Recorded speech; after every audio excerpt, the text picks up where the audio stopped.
Hai guys, Assalamualaikum warahmatullahi wabarakatuh. Apa khabar semua? Kepada semua para pendengar kisah-kisah seram yang saya kasihi sekalian, selamat datang ke channel Mystic Horror, di mana pada malam ini kita akan sambung balik kisah koleksi Tok Awang Ngah. Dan kali ini kita beralih ke episod yang ketiga yang bertajuk Lelaki Botak di Dalam Lombong. Jom kita dengarkan. Ketika saya sedang menghirup kopi dekat rumah Tok Aki Sahab, tiba-tiba daripada jauh nampak ada dua orang lelaki sedang bergegas lalu di halaman rumah Aki Sahab. Nampak daripada gaya dia orang berjalan seolah-olah dia orang ada kecemasan ataupun ada hal yang besar. Kemudian saya selalu lepak dekat rumah Tok Aki Sahab disebabkan Tok Aki Sahab ni dia kenal dengan orang tua saya. Jadi sebab itulah dia menghormati saya. Jadi Tok Aki Sahab ni pun dia nampak kelibat dua orang lelaki tersebut dan dijemput naik ke rumah. Lelaki yang dua orang itu pun naik ke rumah sebab dijemput oleh Tok Aki Sahab. Barangkali dua orang lelaki tu agak malu nak naik ke rumah Tok Aki Sahab disebabkan saya ada sekali. Mungkin dia orang ingat saya juga nak berubat dengan Tok Aki Sahab. Sememangnya Tok Aki Sahab ni memang pandai mengubat orang, sampaikan ramai orang daripada seluruh negeri datang mencari Tok Aki Sahab. Sampaikan Tok Aki Sahab kadang-kadang tak ada masa dengan keluarga. Jadi apabila dah dijemput kedua orang lelaki tersebut, dua orang lelaki tersebut datang dan sambut salam saya dan diorang memperkenalkan diri diorang. Salah seorangnya bernama Tonel dan seorang lagi Mustafa ataupun nama pendek Tapa. Tonel dan Tapa datang ke rumah Tok Aki Sahab dan menceritakan hal yang diorang nak ceritakan. Selepas diorang dah cerita, barulah tahu rupanya anak Abang Amut, anak orang kampung saya juga, dikatakan telah mati lemas dekat Lombong dan mayat dia tak dijumpai. Dan itulah hal yang menyebabkan dia orang bergegas datang ke rumah Tok Aki Sahab untuk minta tolong. Jadi Tok Aki Sahab ni bila dia dah dengar anak Abang Amut dah jadi mangsa korban lombong tersebut, Tok Aki Sahab dahinya agak berkerut dan berbunyi sedikit menengus, marah agaknya. Sememangnya lombong tersebut memang dah selalu makan nyawa orang. Pada bulan lepas ada seorang lelaki tua pergi memancing ataupun menjala, langsung tak naik-naik. Selepas dia menyelam mencari jala ataupun mencari benda yang jatuh dalam lombong tersebut, langsung tidak timbul-timbul sampailah sekarang. Dan anak Abang Amut ni adalah mangsa yang keberapa saya tidak tahu, tapi sememangnya lombong tersebut dia katakan berpuaka. Siapa-siapa sajalah yang tersilap langkah pasti akan menjadi mangsa seterusnya. Jadi selepas dah dengar penjelasan daripada Tonel dan juga Tapa, Tok Aki Sahab bergegas bangun, heret saya sekali, pergi ke sana ditemani oleh Tonel dan juga Sahab. Bila kami sampai dekat lombong tersebut, begitu ramai orang kampung dan ramai jugalah anggota beruniform daripada unit selam bomba silih berganti menyelam mencari mayat anak Abang Amut, tapi masih tidak kelihatan. Dah 2-3 hari dia orang mencari tapi masih tidak timbul-timbul. Kelihatan juga ada ketua kampung iaitu Pak Semail juga ada sekali bersembang-sembang dengan anggota-anggota bomba yang sedang menjalankan misi selaman. Dan salah seorang daripada ketua juruselam tersebut berbangsa Sing. Mereka mengatakan bahawa anak Abang Amut lemas dan tersangkut dekat lumpur, tetapi Pak Semail memohon minta izin daripada pihak bomba untuk membuat secara tradisional, iaitu mereka kata mungkin ada makhluk halus yang menyorokkan. Tetapi sayangnya pendapat tersebut ditolak mentah-mentah oleh ketua penyelam tersebut disebabkan secara teknikalnya memang betul mayat orang yang mati lemas ini ada dua kemungkinan, sama ada tersekat di dalam lumpur ataupun dia tersangkut dekat akar-akar kayu, jadi dia tak dapat nak berenang ke atas. Itu adalah kemungkinan. tapi mereka menolak sebarang kemungkinan yang berkaitan dengan makhluk halus ataupun alam ghaib. Jadi selepas berbincang apa semua, Pak Semail datang berjumpa dengan Tok Akil Sahak dan juga saya.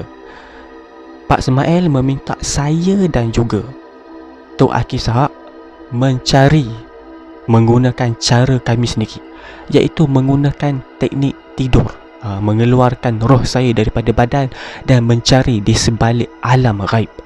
Jadi selepas dah berbincang apa semua, kami pun bersetuju. Pada mulanya saya agak berat disebabkan ilmu ni jarang saya buat, tetapi disebabkan dah keadaan mendesak, saya terpaksa buat jugalah. Jadi Tok Akil Sahak pun bawa saya ke satu tempat, iaitu di bawah sepohon pokok yang rendang, dibentangkan tikar dan tapa berada di belakang untuk sambut badan saya yang akan tumbang sebentar nanti. Jadi Tok Akil Sahak pun mulakan ritual membaca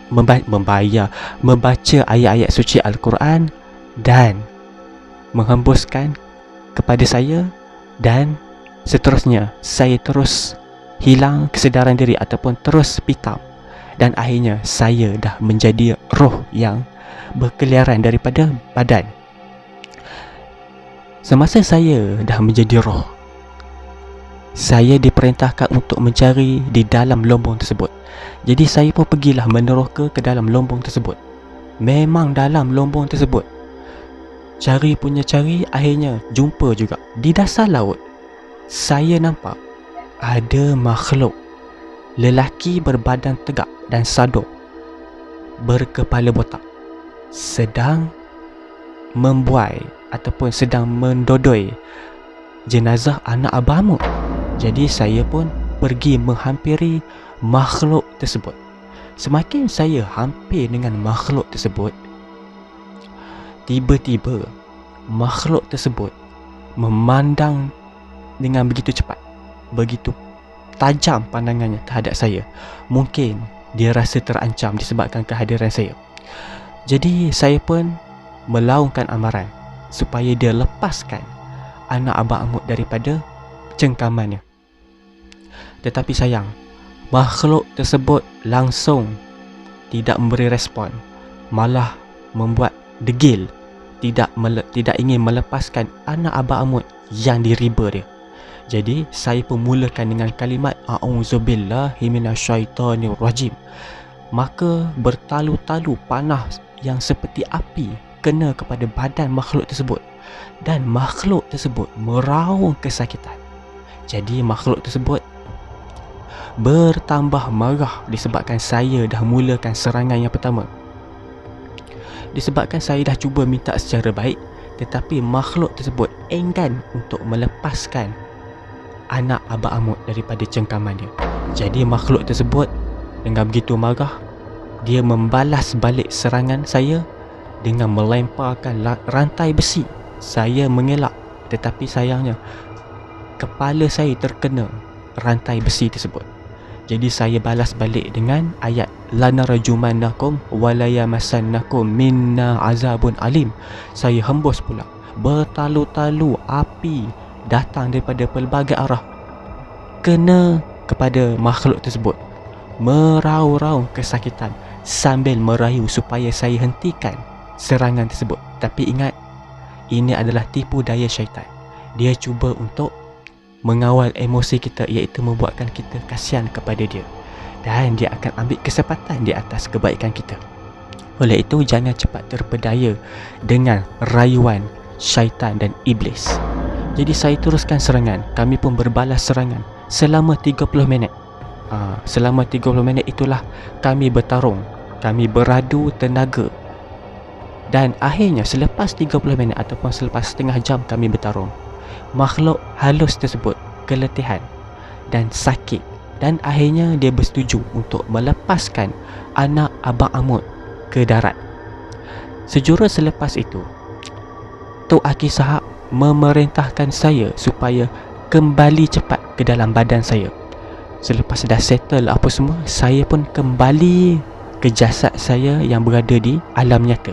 Alhamdulillah, selepas saya sedar, saya dengar ada suara orang kampung. ada salah seorang daripada orang kampung dah jumpa mayat anak Abang Amut dah timbul disebabkan saya dah musnahkan makhluk halus yang menggenggam anak Abang Amut tadi. Maka berduyun-duyun orang kampung beserta juruselam pergi berenang mendapatkan jenazah anak Abang Amut yang dah mati lemas. Sayangnya kami terlambat. Kalaulah kami sampai lebih awal, mungkin anak Abang Amut masih boleh selamatkan. Tapi apakan daya, kita hanyalah insan biasa sahaja. Segala apa yang berlaku, takdir yang berlaku adalah di luar kawalan kita. Itu adalah kuasa Allah Subhanahu Wa Taala. Jadi janganlah kita mempertikaikan. Selepas jenazah anak Abang Amut dinaikkan ke darat, kesemua orang kampung bersyukur kehadrat ilahi kerana telah pun menemukan jenazah anak Abang Amut. Dan Abang Amut pun nampak kelihatan sedikit sedih dan gembira pada masa yang sama, disebabkan beliau dah lama menanti anaknya, kan. Jadi pada keesokan dia selepas Zuhur, jenazah anak Abang Amut dikafankan, dimandikan dan juga dikebumikan.